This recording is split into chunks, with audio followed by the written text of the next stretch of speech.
E interessante que agora, quando esse milênio termina, Hasatan é solto. Quando eu era garoto, quando eu olhei essa parte, eu falei, soltaram o cara e agora de novo. Por quê? Deram asa pra cobra de novo. E essa história, assim como o Gad mencionou outra vez, que seria legal um filme sobre isso. Isso seria assim... Pois é, tô falando. É claro que nada vai superar a visão real que podemos ter a oportunidade de ver isso aí. Mas seria legal mesmo um filme dessa grande batalha. Sim, inclusive Jacques Ducan, no livro, o título desse capítulo, ele fala assim, Guerra nas Estrelas. Star Wars. Ele coloca mesmo. Bom, mas só uma questão assim que não sei, eu já me fiz essas questões e pode ser que alguém também possa ter, porque é dito ali, bem-aventurados aqueles que fazem parte da primeira ressurreição e maldito, né, aquele que faz parte da segunda ressurreição. Porque o que vai acontecer? Então nós temos as pessoas que vão ficar na terra, na vinda do cavaleiro, e morrem imediatamente quando esse cavaleiro ele deixa a terra. Somente Satanás que fica, o anjo vem e aprisiona Satanás, né, nessa simbolismo aqui, de fato ele vai ficar preso aqui, tudo vai se apagar, tudo vai ser eliminado, a vida na terra vai ser extinto, vai se extinguir, o sol, né, se extingue, Satanás fica sozinho, as pessoas que estavam aqui na terra morrem automaticamente, até porque quem mantém elas vivas e quem está nos mantendo vivos agora nesse exato momento é o Espírito Santo, sem a presença dele tudo se extingue. E então fica Hasatan somente durante 1000 anos. E aí depois então o Messias volta com a cidade agora, não em nuvens, mas sobre a cidade, com os salvos dentro dessa cidade, que é a Nova Jerusalém. E aí então todos são ressuscitados, e não apenas aqueles que estavam vivos na vinda de Yeshua, que é o Cavaleiro Branco, mas desde Adão até a vinda de Yeshua, essa vinda antes do milênio, a segunda vinda antes do milênio, desde Adão até antes do milênio, todos os que existiram e que não foram selados por Deus, ou seja, não foram resgatados, né? Arrebatados, essa palavra, foram levados ao céu por Deus, todos eles são ressuscitados. Para quê? Para serem destruídos. Eu vi uma explicação, eu li na verdade, que todos os rebeldes. E aí o primeiro rebelde Caim. É Caim. E impressionantemente, né? Porque Caim foi o primeiro a receber um selo de Deus. E ele se rebelou contra o selo, se né? rebelou contra o selo, verdade. Então, desde Caim, vamos pegar isso aí. Então, desde Caim até, porque eu coloquei Adão, Sim, né? Adão cremos que está salvo, né? Mas desde Caim até os últimos homens selados pela besta e não por Deus. No final da história, todos eles serão ressurretos para a destruição, juntamente com Hasatan e todo o seu exército. E agora a grande questão que era o que eu me perguntava, que alguém pode se perguntar: poxa vida, então Deus ressuscita os caras para matá-los. Isso aparentemente parece cruel. Para quê? Pô, se já está morto, então deixa os caras mortos lá. E ponto final. E só destrói Hasatan e os seus anjos, os seus aliados. Mas por que tem que ressuscitá-los? Isso tá. Tu vai procurar aí no Sidur, isso tá no Aleno. Aleno. Esqueci Verran, que é o nome da segunda parte do Aleno. E então todos eles vão ser ressuscitados para a destruição. E por quê? Porque, por mais que não pareça, mas isso mais uma vez, o quanto que Deus é transparente. Veal, né? Esse é o nome da segunda parte do Veal Ken. O que é o Aleno pro amigo que está... O Aleno é a oração final que geralmente conclui um serviço judaico. Aleno Lechaber, né? Então, significa é nosso dever louvar. E aí vai ter aqui a exaltação, que nós somos escolhidos, por Deus e tal, né? Especialmente que o povo de Israel. E aí a segunda parte, Ve'al-ken, que é considerada até uma oração de Acã, por alguns intérpretes, que Acã, no final da história, ele se arrependeu, tal. É uma interpretação. E aí então é mencionado aqui, né, que o reino de El Shaddai, todos os mortais invocarão o teu nome para que todos os ímpios da terra estejam diante de ti. Todos os habitantes do mundo reconhecerão e saberão que todo joelho deve curvar-se diante de ti e que toda a língua te deve invocar. E perante ti, eterno nosso Deus, eles se curvarão e se prostrarão, e eles darão honra à glória de teu nome, e submeter-se-ão todos ao jugo do teu reino, e em breve tu reinarás sobre eles para sempre, porque teu é o reino, e tu reinarás eternamente em glória, como está escrito na tua Torá, o Eterno reinará para sempre. Essa é a menção desse último momento da história, quando todos reconhecem o nome de Deus e reconhecem que ele deve reinar para sempre, reinar sobre tudo. E nesse reinar, ele então os elimina, porque eles não podem fazer parte do reino por serem seres rebeldes, como tu disseste. Então são seres rebeldes, mas isso é parte dessa transparência divina e que consequentemente uma demonstração do amor divino. Mas de que forma? Porque ninguém vai morrer sem a consciência do que é a verdade. Vamos supor que eu vivi a minha vida inteira crendo que tal coisa é verdade, mas não é. E eu tive oportunidades na minha vida de conhecer aquilo que é a verdade divina, mas eu não aceitei, eu ignorei, eu fui obstinado, preferia a minha própria lógica à lógica bíblica que me foi apresentada, a lógica que eu construí, que eu defini como verdadeira. E aí então agora, e eu morri assim, achando que eu estava certo. Mas para que eu saiba o que é a verdade e que eu entenda as oportunidades que eu tive e que eu desperdicei, e para que eu saiba de tudo que aconteceu, tudo que Deus fez por mim, e isso tudo será revelado. E portanto Deus ressuscitará as pessoas para que elas possam morrer conscientes e, que é o que diz, que é o que nós lemos ali, que eu então também decida sobre a minha própria existência. E as pessoas reconhecerão que merecem a punição da morte.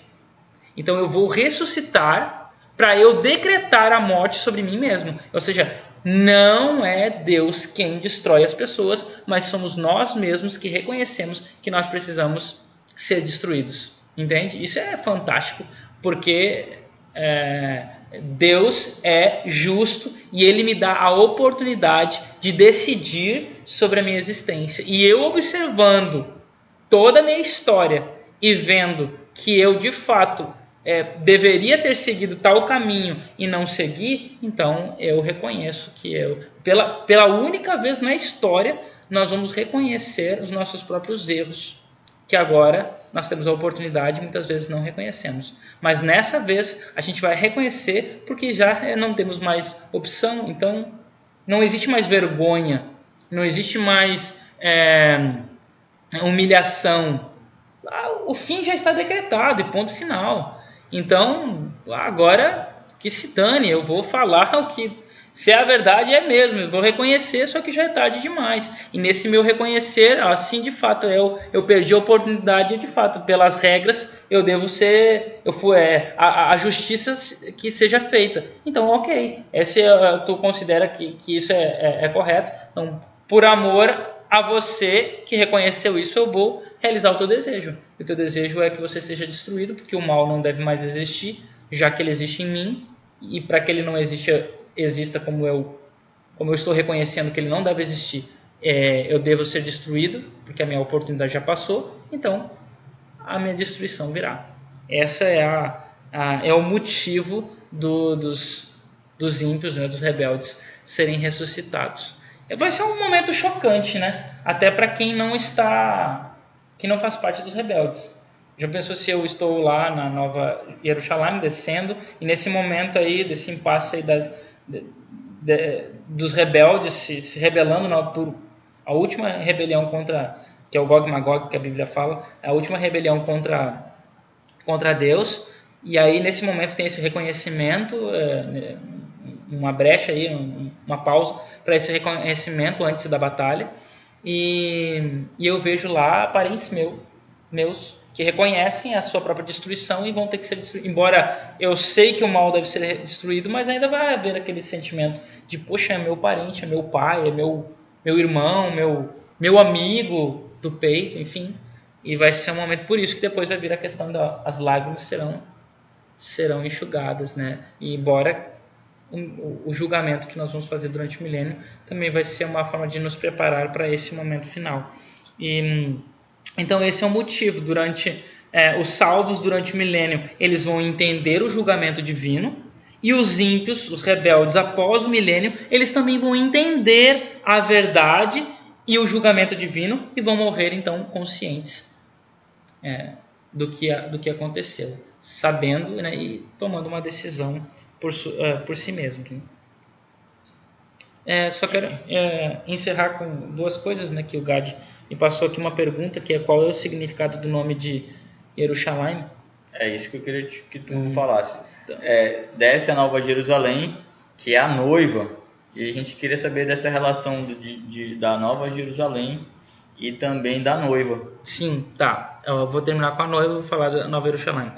Coisas importantes sobre Jerusalém que são legais a gente entender, que é o significado do nome. Ele é uma junção de duas palavras em hebraico. A palavra Yeru e a palavra Shalem. Shalem, vou começar com Shalem, que é a primeira palavra que aparece nas escrituras. Shalem é o nome de uma localidade, uma cidade especialmente, uma localidade, né? No qual o primeiro, pelo menos de acordo com a Bíblia, né, a gente entende que o primeiro rei dessa localidade era Melquisedeque. Melquisedeque, então, era o rei de Shalem, a cidade da paz, Shalem de Shalom, paz. E lá ele reinava, ele era um rei e sacerdote nessa cidade, que dentro da tradição judaica, Melquisedeque é o próprio Sem, o primeiro, é um dos filhos de Noé, entende-se como o primeiro, né, mas não necessariamente ele, mas é Sem, que habitava naquela região, e para o qual, naquela região, no caso, sendo ele o detentor de todo o conhecimento, já que não havia Bíblia, né? Lembrando que não havia Bíblia escrita. Então, o detentor de todo o conhecimento pré-dilúvio estava na posse dele. Então, Abraão, que morava em outra localidade, habitando com outro tipo de cultura não bíblica, né? não do Deus da Bíblia, foi mandado para essa terra, para a terra no qual estava Melquisedeque, para que ele aprendesse com Melquisedeque a verdade sobre Deus. Veja que interessante, né? Deus poderia muito bem ele mesmo revelar para Abraão, mas Deus sempre escolhe um intermediário. Hoje, o nosso intermediário é as Escrituras, são as Escrituras. E também os seus profetas, que são todos aqueles que falam dela de forma verdadeira no mundo. E até mesmo de forma falsa, porque aqueles que falam de forma falsa serão julgados por falarem a verdade falsa, né? Usando aí o mesmo conteúdo que é as escrituras. Então é daí que vem o nome Shalem, porque dentro dessa cidade de Shalem, aos arredores dela, havia uma montanha, que é Sião, né? E especialmente um monte, que é o Monte Moriá. E no Monte Moriá, Abraão foi chamado, aí vem o segundo episódio agora do nome, que Abraão foi chamado para sacrificar o seu filho sobre o Monte Moriá. E quando ele vai sacrificar o filho, né, o filho não sabia e pergunta: aonde está o cordeiro? Temos, né, o cutelo e temos a lenha, mas aonde está o cordeiro? E Abraão responde: o Senhor proverá. Yeraê, ele fala. E aí, então, o filho não é morto, aparece um cordeiro, o cordeiro é sacrificado, e a partir de então o monte foi conhecido de Monte Moriá para o Monte Yeru, Monte Yeru. Só aparece no finalzinho do capítulo 22 de Gênesis, né? Irê, né? Na verdade, o Monte Irê. Que é daí que vem aquela Jeová Jirê, né? Alguns falam, né? Então, Deus proverá. Seria Deus proverá. Só que a palavra Ieru, ou Ire, que virou essa corrupção aí da história, né? Do Ire se transformou em Ieru, e aí foi somado com Shalem, um monte Ieru, da cidade de Shalem, virou Yerushalém. O nome Ieru, ou Ire, significa, vem do verbo Ra'á, que é o verbo ver em hebraico, que também significa aparecer. Então, o Ieru significaria precisamente ele aparecerá, tornar-se visível, né? Ele se tornará visível, ele aparecerá. O monte no qual o Senhor vai prover como.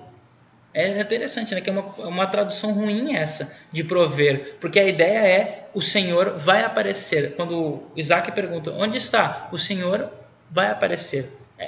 Por isso foi traduzido como prover. O Senhor vai dar um jeito, o Senhor vai fazer a parte dele. E é por isso que aparece se manifestar. Se manifestar. E como é que se manifesta? Através de um carneiro lá que estava preso pelos chifres, um cordeiro lá. Então ele aparece na forma de um cordeiro, que é o Cordeiro de Deus que tira o pecado do mundo depois, no qual ele aparece de novo na cidade. E morre nessa cidade, inclusive. E é quando ele aparece. E depois, agora no final, o Sol e a Lua desaparecem e ele aparece de novo. Entende? E aí se a gente juntar aparecerá com Shalem, a gente poderia entender o nome Yerushalayim como a paz se tornará visível. Ou a paz aparecerá.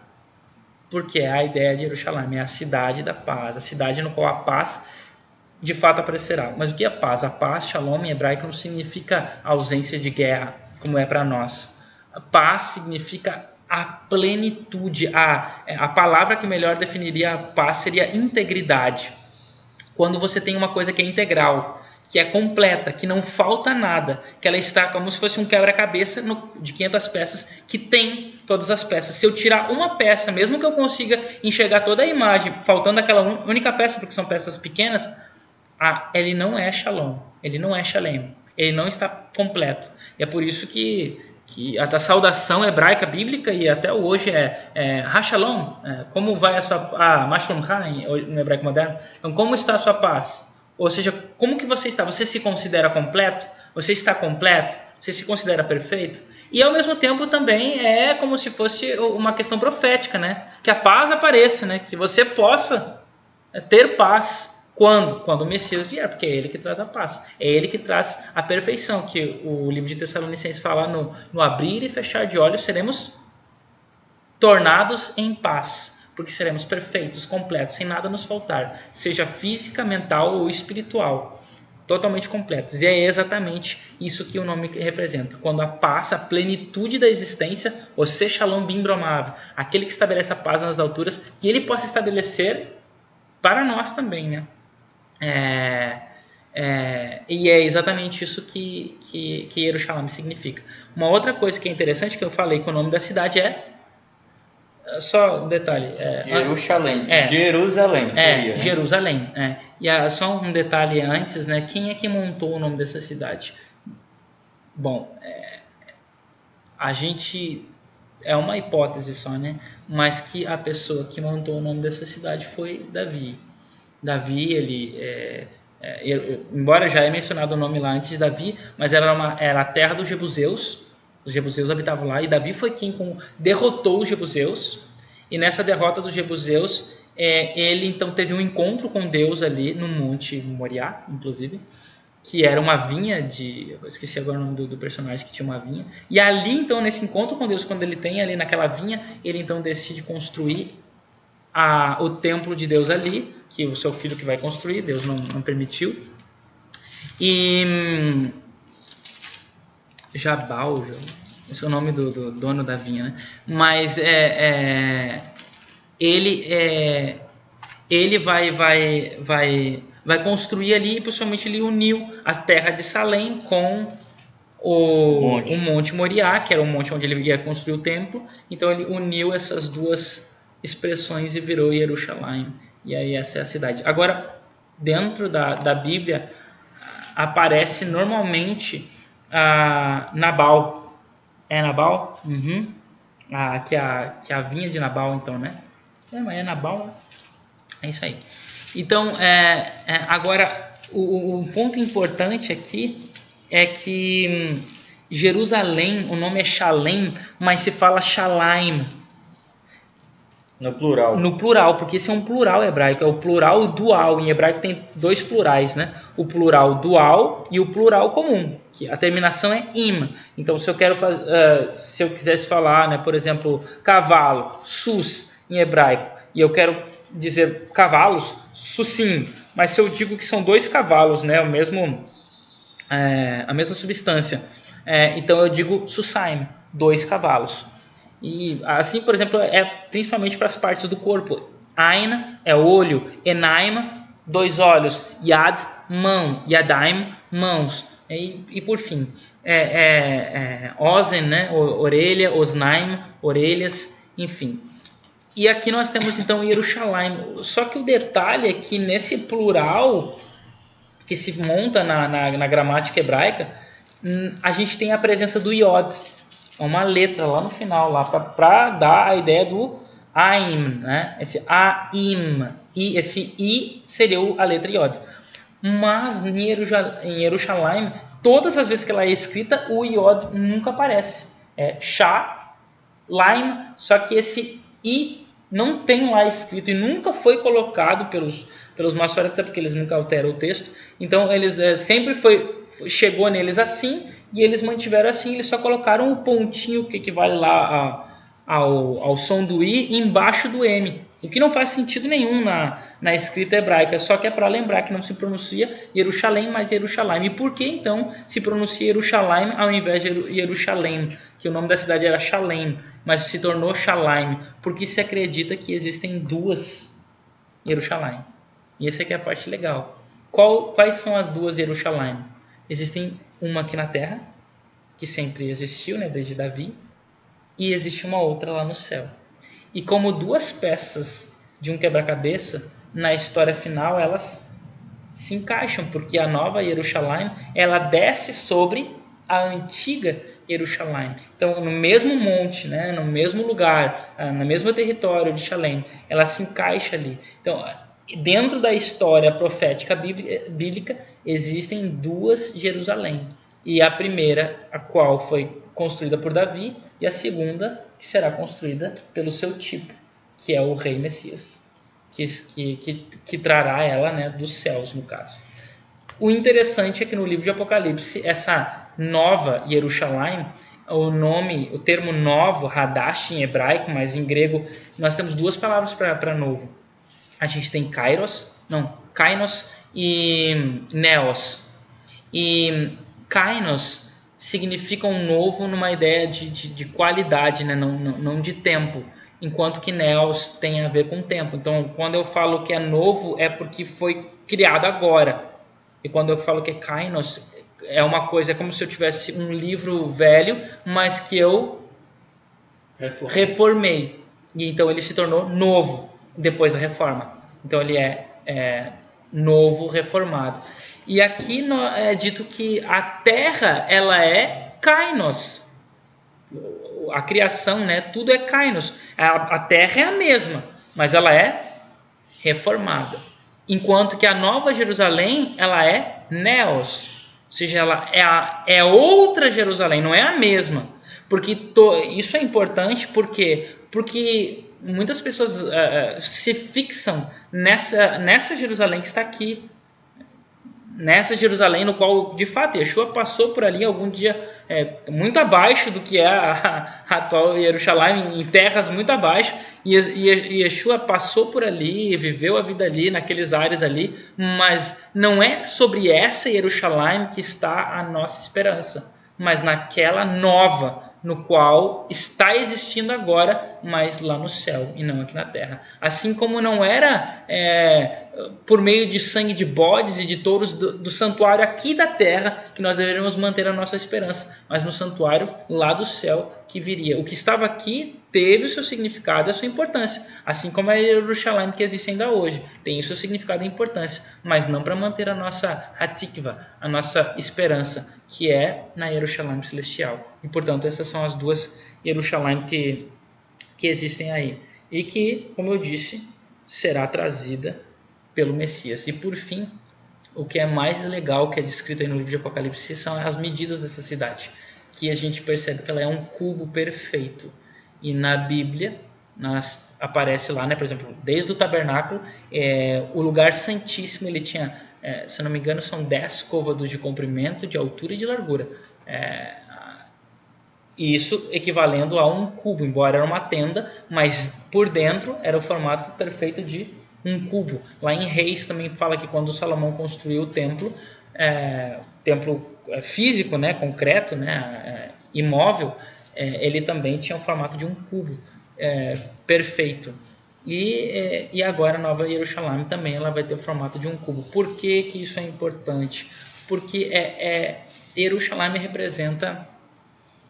A Nova Jerusalém representa o lugar onde Deus se manifesta, que é o lugar santíssimo, que é o trono de Deus. Então, Yeshua, enquanto ele esteve aqui na terra, dentro dessa perspectiva do santuário, que se estende lá dos céus até aqui na terra, a terra e o próprio santuário aqui da terra é chamado de o escabelo dos pés. Em vários salmos, né, fala que o santuário é o escabelo dos pés de Deus, porque a terra é o pátio do santuário celestial. É como se nós estivéssemos lá, o santuário celestial, e o pátio do santuário celestial é a nossa terra, no qual Yeshua morreu sobre ele, como todo cordeiro morria, todo animal morria no pátio. Então, quando Yeshua esteve aqui na terra, o pátio do santuário celestial, que é a nossa terra, então Yeshua, com a sua morte, o véu foi rasgado. O véu que dá acesso ao lugar santíssimo foi rasgado, foi aberto. E assim então o Apocalipse, ele inicia lá no capítulo 1 com Yeshua no lugar santo. Ele esteve aqui na terra, isso está no Evangelho de João. Ele foi para o lugar santo, isso está nos capítulos iniciais de Apocalipse. E no fim, ele está no lugar santíssimo. E o lugar santíssimo se torna a própria terra. Porque aonde Jerusalém, que estava lá no céu, o lugar santíssimo, desce e se fixa aqui na terra. Então, entre Yeshua lá, entre as menorot, que é as menorá, os candelabros, no lugar santo, por fim, então, ele está no lugar santíssimo, para onde ele conduz todos os quais, através da sua morte, ele rasgou o véu e tornou o acesso livre para o santuário celestial, para o lugar santíssimo. Se nós queremos chegar no lugar santíssimo, que é o lugar onde está a Nova Jerusalém, nós precisamos reconhecer a morte de Yeshua, o plano que ele realizou para nos salvar, né? Então, e este é o novo Éden, essa é a Nova Jerusalém. Como foi, assim terminará. Agora lembrei o nome, inclusio, o nome disso dentro da literatura. Terminar da mesma forma que começou, fazendo um envelope sobre tudo aquilo que foi explanado, né, que foi declarado. Esse é o inclusio. Começou assim, vai terminar assim. Claro, com alguns detalhes diferentes. Antes era um jardim, agora é uma cidade-jardim. Né? Dentro dela tem a árvore, tem as águas, os mesmos elementos, os frutos, mas é uma cidade. Né? E é ali que nós vamos habitar com Deus. Então, e só encerrando, que é a questão do casamento. Essa cidade, juntamente com todo o povo, é chamado de noiva. E no casamento judaico, no passado e ainda hoje é assim. A gente vê isso, por exemplo, dá para perceber bem dentro do capítulo 25 de Mateus, que é a parábola das virgens. É uma parábola de um casamento. O casamento judaico ele era realizado da seguinte forma: um pai ia até o seu amigo e fazia um contrato de casamento entre o seu filho e a filha do seu amigo. E nesse contrato de casamento, o pai, então, ele tinha que pagar um dote, o dote da filha, para o seu amigo. E aí, então, ele eles faziam um contrato através de um contrato, um documento, no qual ele se comprometia que o filho dele então ia se manter fiel, casto, né, e fiel à menina, e a menina, mesmo sendo criança, ainda ia se manter fiel e casta para aquele menino. Porque depois que esses pais faziam esse contrato de casamento, e consequentemente as crianças, a partir mais ou menos, né, depende da história, mas mais ou menos entre os 12 e 13 anos, as crianças também faziam um pacto entre si, e se conheciam. Porém, a partir dessa idade, dos 12, dos 13 anos, o filho então ele começava depois que ele saía da escola praticamente, ele começava a aprender a partir dessa idade, que era a idade do bar mitzvah, né? Que até hoje que é no momento em que ele se torna consciente das suas ações. Ele então agora também começa a ser introduzido na profissão do pai. Entende? Naquela época não tinha eu quero ser médico, eu quero ser advogado. Geralmente o filho segue a profissão do que o pai faz. E então quando o filho ele começava a ser introduzido na profissão do pai, ele agora começava a se tornar independente, aprender sobre a independência, e ele então iria construir a sua própria casa.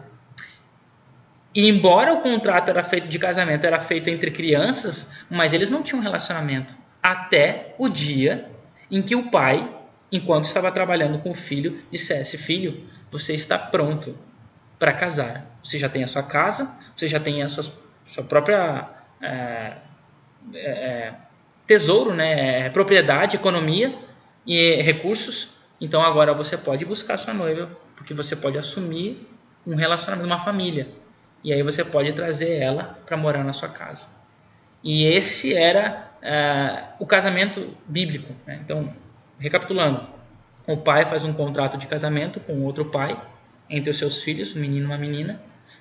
Depois esse menino é levado para a casa do pai, onde ele vai aprender a profissão do pai e vai construir a sua própria casa, e vai construir seus próprios recursos. Quando o pai disser que ele está pronto, ele então vai, na verdade, antes dele ir, vai um arauto, um amigo, possivelmente, que vai informar para aquela menina: olha, chegou o dia. Quanto tempo isso? Se o menino tinha 5 anos mais ou menos, 18 até 20 anos, nesse período de tempo, ele construía a sua fortuna, e o contrato já estava selado. Então o arauto ia e avisava: olha, claro que as moças já sabiam mais ou menos a época, né, de quando que seria. Olha, ele já está com 18 anos, já deve ser essa idade agora. Então elas já estavam nessa época de preparação. Ele vai lá, o arauto avisa, a moça se prepara, junta suas amigas todas, né, se prepara, o noivo se prepara, junta todos os seus amigos, e todo esse séquito junto com ele vão, né, eles vão até a noiva, buscar a noiva. Ele então remove o véu dela, né, que é revelar se ela é de fato ela, se não é a irmã. E aí então o judeu erra uma vez, mas não duas, né? Então aí ele leva ela para a sua casa, aonde vai ser celebrada uma ceia. Só que antes dessa cerimônia, ou durante, né, na verdade a cerimônia está acontecendo na casa dele, que é onde era celebrado o casamento. Ele leva a esposa para dentro da casa, que o casamento era realizado durante 7 dias. Então ele leva a esposa que ele tomou, que ele agora tem condições, para dentro da casa dele, que ele tinha construído, e ele tem relações sexuais com ela naquele dia, enquanto lá fora estão celebrando o casamento, ele está tendo relação com ela. E por quê? Porque era no costume antigo, né? Era uma forma de comprovar a fidelidade da moça. E assim, então, o lençol lá da cama, né, as roupas da cama manchadas de sangue, que era uma revelação da fidelidade da menina, era então, após consumar o relacionamento, o jovem, então, o noivo, abria a porta e exibia a todos o lençol com sangue.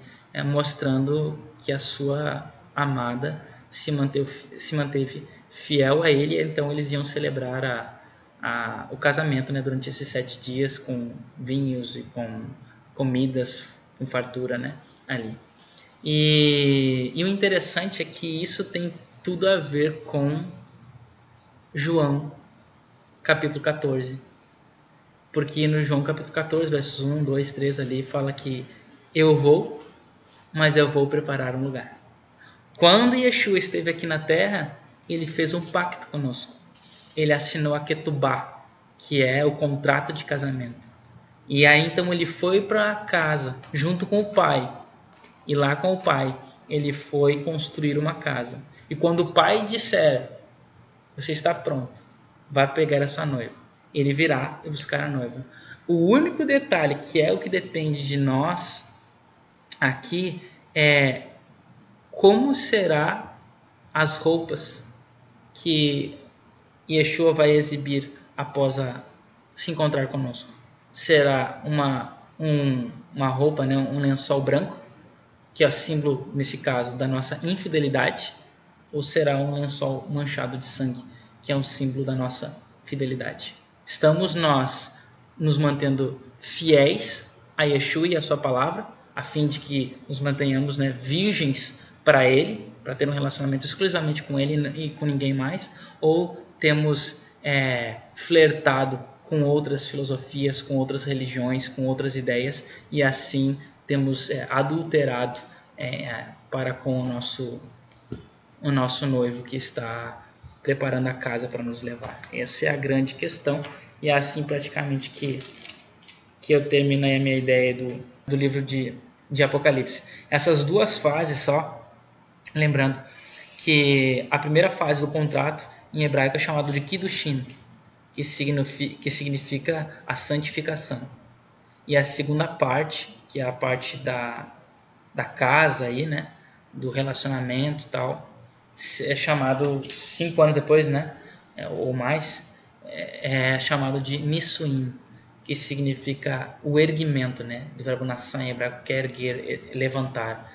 E tanto a ideia do levantar das roupas, quanto também do erguimento do casal, que ele sai da separação para serem elevados à posição de imagem de Deus, porque ambos se unem e formam uma só carne, e ambos completam a perfeita imagem divina.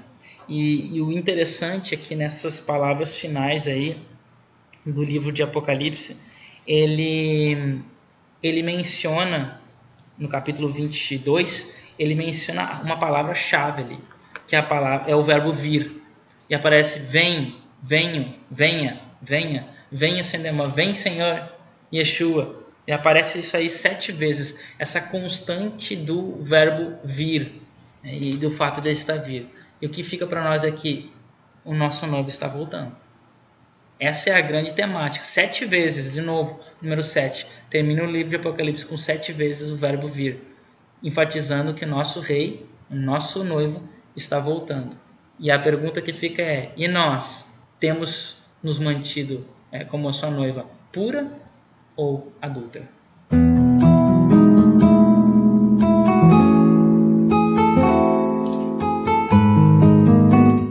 Nós chegamos ao fim do podcast dessa semana, em que nós falamos sobre o tema Faço Nova Todas as Coisas. Nós chegamos também ao fim do ciclo de estudos da lição do primeiro trimestre do ano de 2019, que é o ano judaico 5779. Então nós estamos aqui nos despedindo desse tema, que foi um tema muito prazeroso de estudar e de compartilhar com vocês. Nós nos despedindo e fazendo um convite que nós vamos continuar com uma próxima temporada. A próxima temporada vai tratar dos temas que têm a ver com a família, exatamente. E nós estamos aqui também fazendo um convite para você nos acompanhar nas redes sociais, no Instagram, no Facebook, no Twitter, no Spotify, no Castbox e no SoundCloud. Nós estamos lá como Bet Midrash ou Bet Bnei Tzion. O título da da lição da próxima semana é ciclos da vida. Então, nós estamos convidando vocês a nos acompanharem e ficar por dentro. Se você gosta nossos insights, participa com a gente, manda comentário, manda pergunta. Nós temos uma satisfação enorme de compartilhar com vocês aquilo que nós podemos compartilhar. Deus abençoe vocês, até logo.